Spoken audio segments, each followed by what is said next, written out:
Been 4 years. I forgot how to do this. Yes, no, raise your hand. Yes?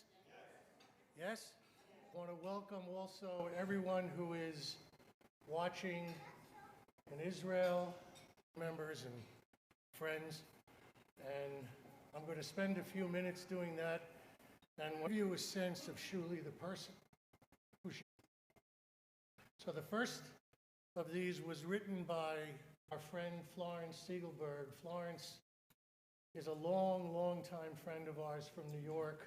Our kids went to school together for many years, so they grew up together on the west side of Manhattan.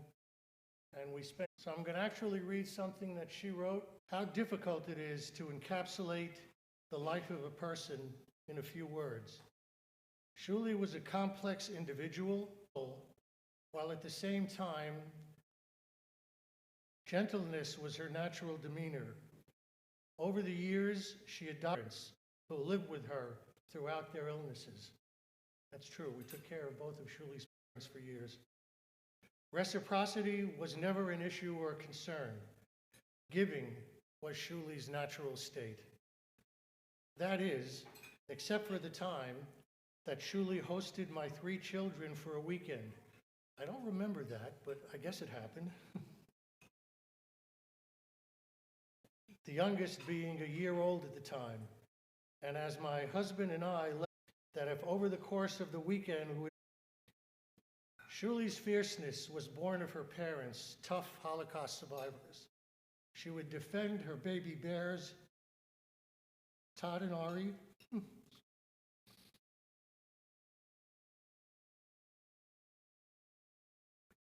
and anyone else she loved. Her intellect and thirst for knowledge resulted in her having multiple careers and multiple degrees. It's true. Words, they're not mine. Of course, many of her accomplishments could not have been achieved without the constant support of her soulmate, Fred. In addition to a shared love of life and their children, Fred and Shuli also had similar senses of humor. Shuli laughed as she recounted for me, and this is a true story, when they first met at work in Miami, and he asked her out to dinner. It was a true story. I was a bit more daring in those days, maybe. I don't know. Even extended to the fact that Fred was the most well-suited for her should the need arise. Many of you know that Shuli had a transplant, a liver and a kidney transplant, almost 22 years ago. Believe it or not, 22 years. And I was tested for a kidney at that point, and it turned out there's a match level. There's a 5-point match means that you're probably a brother or sister. So my kidney turned out to be a 4-point match to Shuli's, which I thought was quite interesting. And I guess our family is from the woodpile in Poland, close next to each other there, and I guess that might explain the strangeness of my 2 sons. But sorry, guys. Just kidding.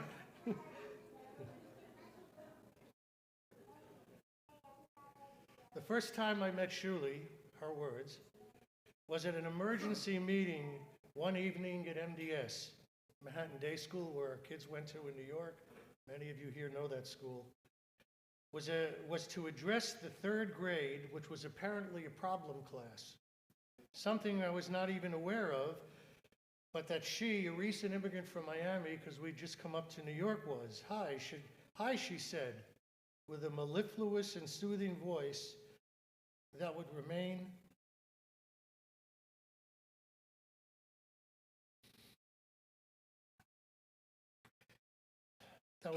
a source of comfort throughout our years of friendship. I'm Shuli Stock, and I understand that our children, Todd and Mira, are partners in crime. How starkly this utterance stood against the voices of the enraged parents who spewed anger throughout the meeting about their perfect children being exposed to the misbehaved ones, especially coupled with the twinkle in her eye, acknowledging that we were the parents of the last.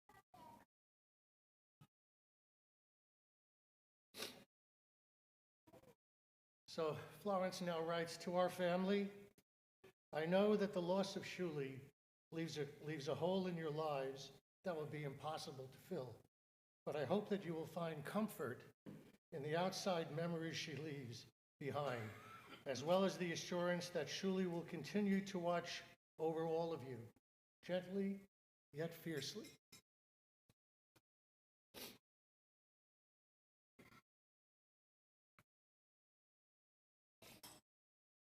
Thank you, Florence. So the next thing I'm going to read to you was written to me or sent to me in a text by Florence's daughter, one of Florence's three daughters, who again are close family members for many, many years, and our kids grew up together. Hannah is now 36 years old, has a family of her own, and we went to her wedding a number of years ago in New York, Shuli and I. So Hannah is describing an incident that took place 24 years ago. And this is what she wrote me. So she was 12 years old at the time. Hi, it's Hannah Siegelberg. I wanted to reach out to say how sorry I am to hear about your wife. Some of my fondest, warmest memories of my youth are with her. She was so good.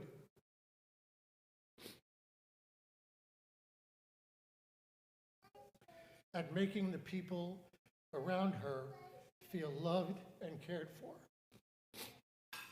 There's one memory that's been standing out since she passed. One time, when me, Brana, her sister, and my mom visited Miami Beach, Shuli curated a wonderful time for the three of us. Beach trips, delicious food, and to cap it all off, she had presents waiting for me and my sister on our pillows.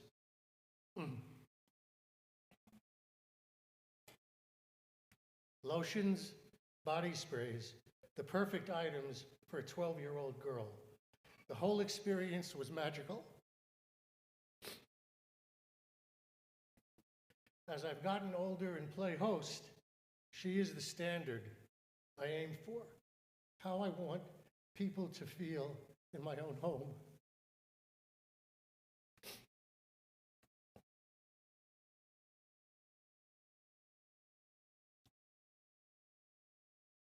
I didn't do anything.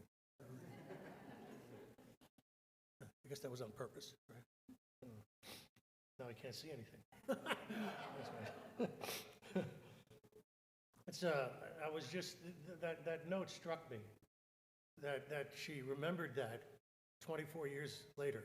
I mean, so the next thing,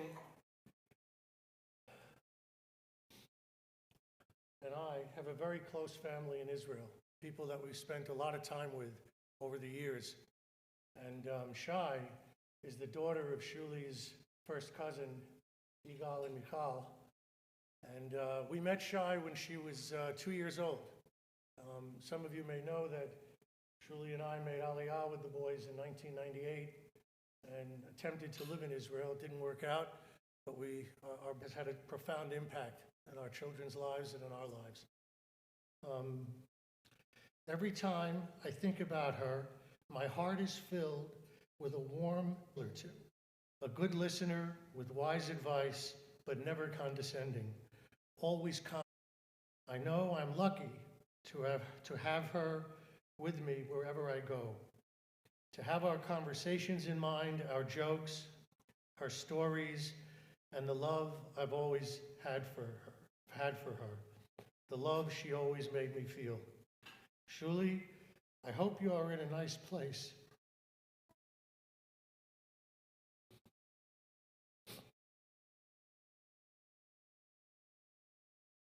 First. That was a big thing with her.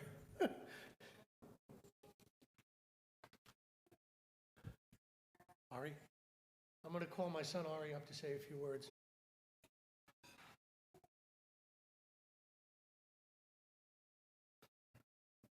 So,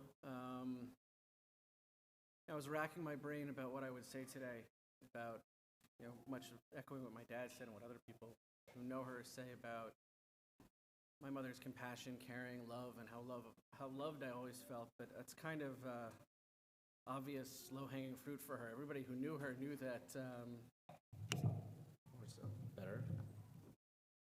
Anybody who knew her knew how she was with us. There's nothing to tell. There's nothing to share. Everybody knows that. I will share something personal that gave me pause.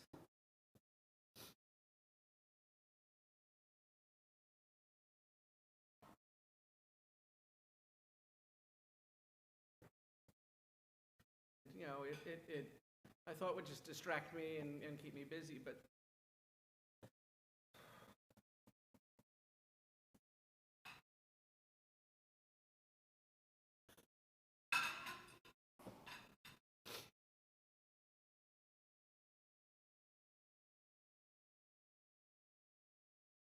that first morning back at work in the car, it took me an hour to get out of my car.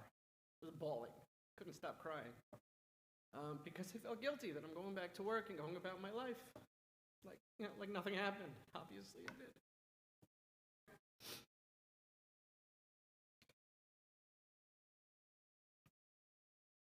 Fortunately, that didn't last, and I'll tell you why. And I think that that's something that is a lot of time out of work with them. It's all professional. I couldn't get any work done that first week. And everybody shared with me stories that I told them about me and my. Whenever I'm at work and I grapple with some kind of serious stuff at times, and when I'm not sure what to do, I still, certainly now, but unconsciously until now, she's the voice in the back of my head that, we were discussing me with a couple senior faculty members about what to do about a particularly sick patient, and ended it, especially in the context of me having shared with them my relationship with my mother, I think, and that ended the debate, and that was all it took. And I think that her power just persisted and it remains pervasive in my life for that reason. And with that, I'm comforted having that as a forever part of my life. And that's all I wanted to say. Thank you, and my brother's going to talk now.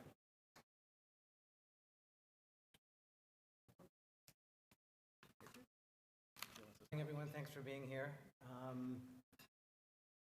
This is really hard, and I'm raising thoughts that I wasn't thinking of. When I look around the room and I see all the people here and all of the different experiences and memories that you shared together, it's very.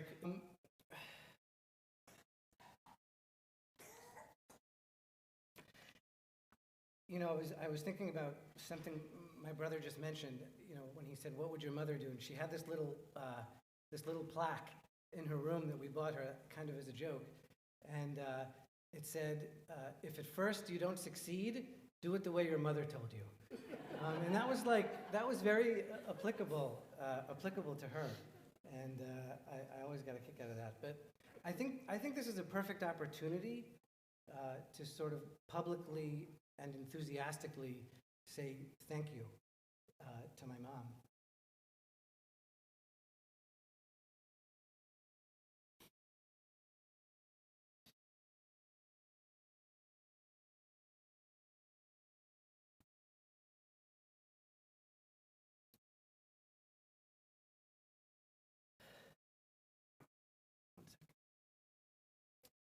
It was truly a blessing and an honor to be your son.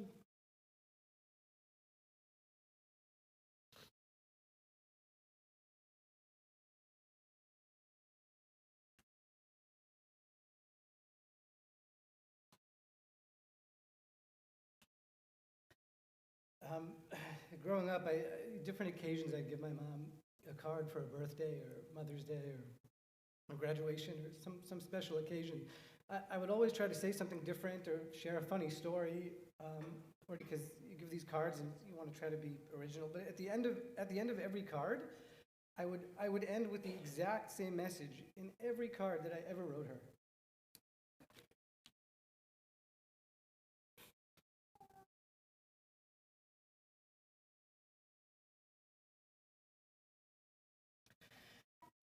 I would say, thank you for being my mother. I'm the luckiest person in the world to have you as a mom.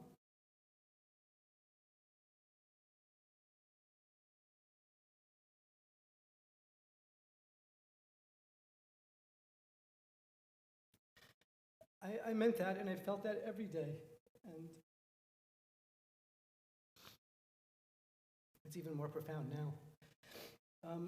Our sages teach us that one of the attributes of a truly righteous person is someone who doesn't seek to do the bare minimum.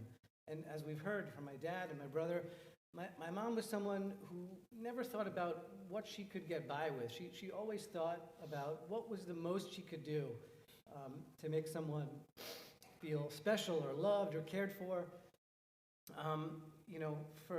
For her, every birthday, bar mitzvah, any special occasion, everything was an occasion, was an opportunity for her to show people how much they meant to her, how much she cared about them, how loved they were. And she loved making people feel special. I remember when I was a kid, whether it was people in our shul or in our school or our community or family, any kid that was having a hard time or going through a rough patch, they would just come to our house and stay for an afternoon or for a few days, and she would just kind of nurse them back. She had this unbelievable ability, do that for people who she could, and I love that about her so much. So every year, my mom would host Passover. It was a really big deal to her. She loved it because complex and complicated holiday, because there's all this food you can't eat and cleaning and logistics, and it's tricky. But my mom loved it because it meant that our entire family would come together and just spend time together. And for her, that was the most important thing in the world.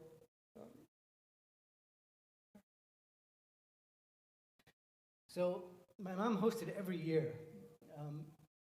This year she couldn't host because she wasn't feeling well. But it was important to her that we were all together anyway. So she talked to my wife Tina, and she said, "Okay, this year we're going to host Pesach at your house. We're going to have it catered, and you and I will plan the menu, and we'll figure everything out. And it's okay. It'll be great. Don't worry." So they started working on it. They started to look at different caterers and figure out menus and what to do. And then a few weeks before, or maybe a month or a few weeks before Pesach, my mom said to Tina, she said, "Actually, you know what? Tell the caterer I'm going to make the matzah balls because everybody loves my matzah balls and I make them better than anybody. And I'm gonna do that part." So Tina said, "Okay, fine, no problem." And then a couple of days later, she said, "You know what? I'm also going to make a couple, so just tell them, just keep that in mind when you're placing your orders." Okay. And then I guess a couple more days passed by, and she said, "You know what? Tell the caterer I'm going to make coffee cake and apple. Keep that in mind." Okay, no problem. A couple of days later, "You know what? I'm feeling pretty good. I'm going to make a brisket. I'm going to make 2 briskets." And okay, so suffice it to say, we didn't have a caterer in the end because she just made all the food together with my dad. And for her, family was everything. She was just a rock. She kept everything together. She knew all of the stories, the memories, the history, and she shared those things with us so enthusiastically. And I'm so grateful to have that. So I'll end by saying, we may not get to have any new memories or any new experiences with my mom, but the stories and the memories and the experiences that she gave us, they're just so rich that they're with us always, and they're with us now more than ever. And we will continue to do everything we can to honor her memory and just honor her life, honor the way that she lived, honor what was important to her, and continue to make her proud. Thank you.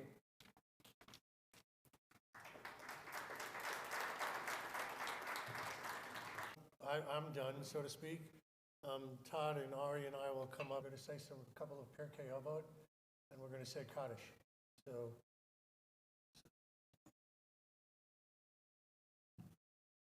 as you can see, oh, by the way, Ari made the turkey. We also made a turkey. And that's a true story. Shuli kind of got it together over these last few weeks and did whatever she could to do what she always did. Pretty extraordinary. So I don't have prepared remarks, but I just want to start by saying thank you again to everyone who has joined us today. As I look around this room, there are many of my families here. There's my Jewish home family. There's my JCS family here as well. There's my Israeli family. There's my Canarsie family. I want to thank David and Stephen. They're sitting right there.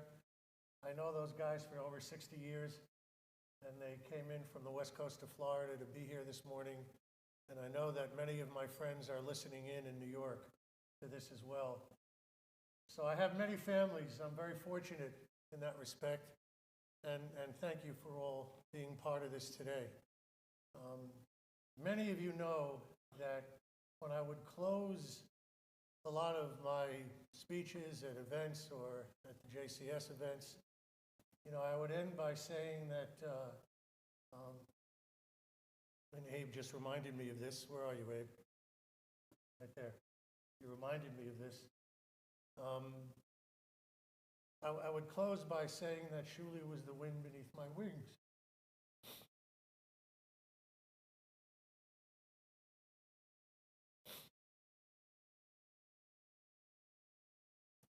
So, what I didn't say at those was Shuli and I would obviously talk often. We were married for 42 years, and we still liked each other. And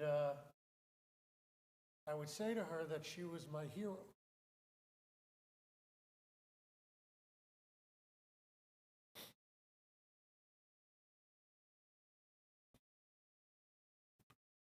And so she would look at me and say, why am I your hero? She looked at her life and she felt, I haven't done anything heroic. What's heroic about the life that I live? And I would say to her, not only did you survive serious illness throughout much of your life. A lot of you don't know that, some of you do, but she dealt with multiple illnesses throughout her whole life, chronic diseases that affected her, lived with pain, unfortunately. And not only did you survive, but you thrived. And basically, that's all there is. That's why you're a hero, because you didn't give up, you didn't succumb, and not only were you able to live a full, rich life in terms of your own life, but what you shared had this, and you heard about it, some of it, she had this special, that anyone who was fortunate enough, even in those situations where perhaps you would meet somebody for the first time, they would have an impression of her based on that interaction. To do, and that's the kind of person that she was.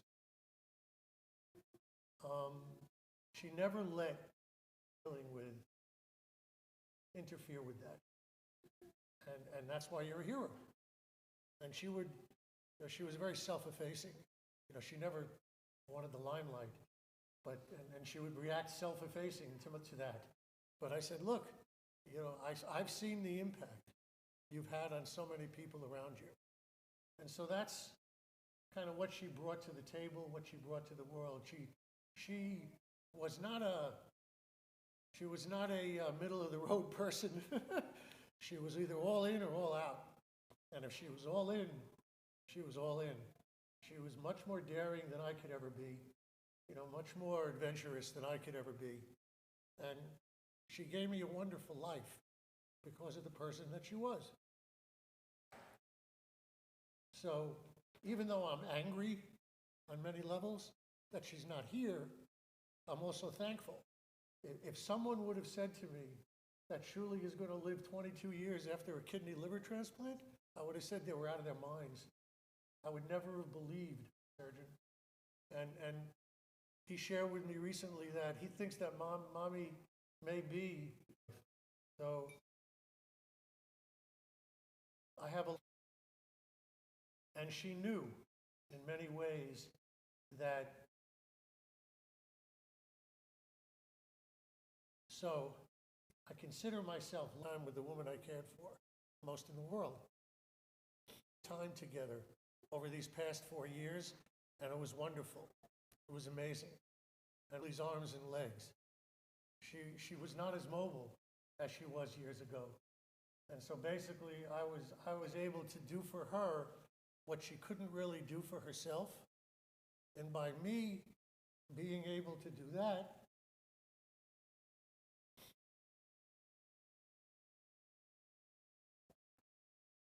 it kind of freed her up to do what she did best. And what she did best was to everybody who knew her, our family, Claudius Roel. She was a passionate Zionist, a lover of her people. And those who knew her, they call that Ethernet. and I'm sorry to say some Pirkei Avot, and then we'll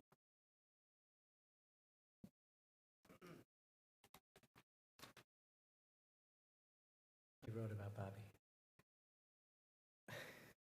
Max is, you all know who Max is? That's Max. Max, raise your hand. When I was like 3 or maybe 4 years old, I thought you could only carve clay, but then Bobby taught me that you can also use clay to make something beautiful instead of just carving it. Bobby taught me almost as many things as all of my teachers. I love you, Bobby. Max.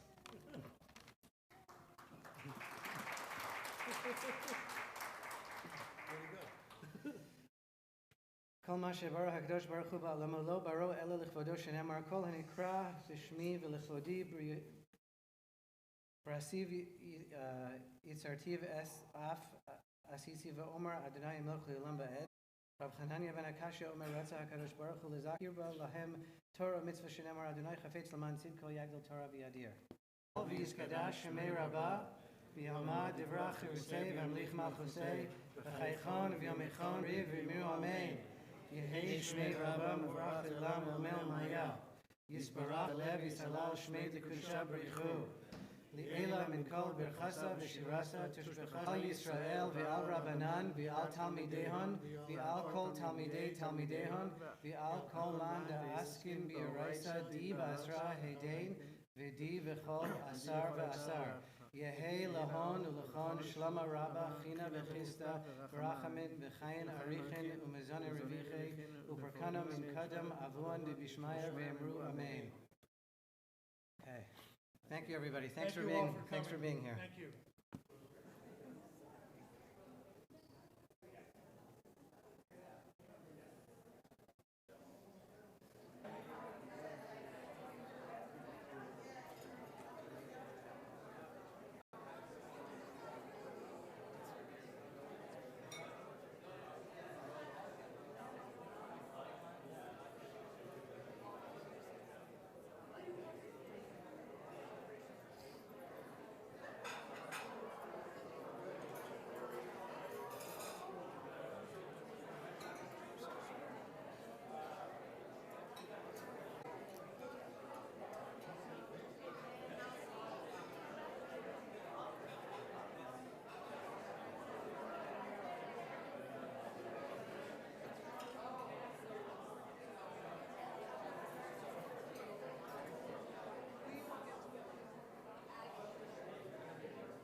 ese de aquí del,